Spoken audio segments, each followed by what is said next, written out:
Bueno, como le iba diciendo, fogata.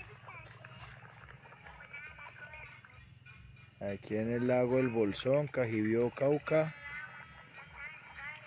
Colombia, Cauca. Disfrutando pues amigos aquí en el Cauca. Lago El Bolsón. Cabañita aquí bien rica. Sabrosito. Tranquilo, fresco, seguro, bueno. Relajaditos. Relajadita aquí. Con este frío que vea. Tengo el de París.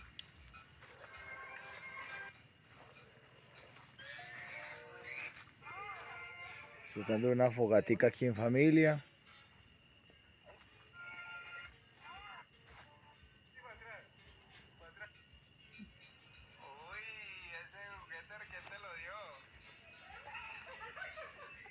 La tía Jenny. Diga, Saela. Se le ve la tía Jenny. Mire, salud. Dígale gracias a la tía Jenny. Dígale gracias, tía. Dígale gracias, tía. Ahí.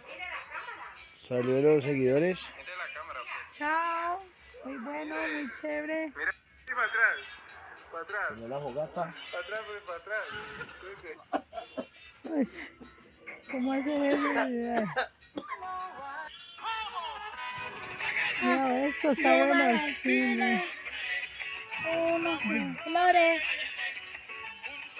Fogatica, fogatica.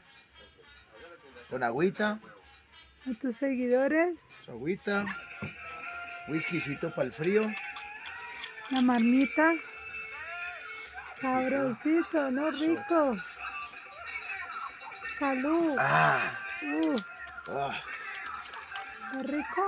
Hoy delicioso con este frío. Está un poquito de limonada fría, caliente. Delicioso. ¿Para qué más?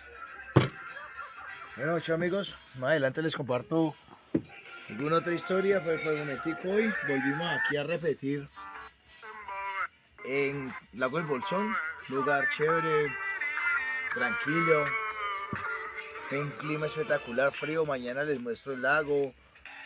Bueno, la verdad es que ahorita como llegamos muy de noche no les puedo mostrar bien, por mañana sí les comparto pues un poquito más de lo que es esta parte por acá para los que no conocen. Los que conocen pues saben que eso por aquí es muy bueno.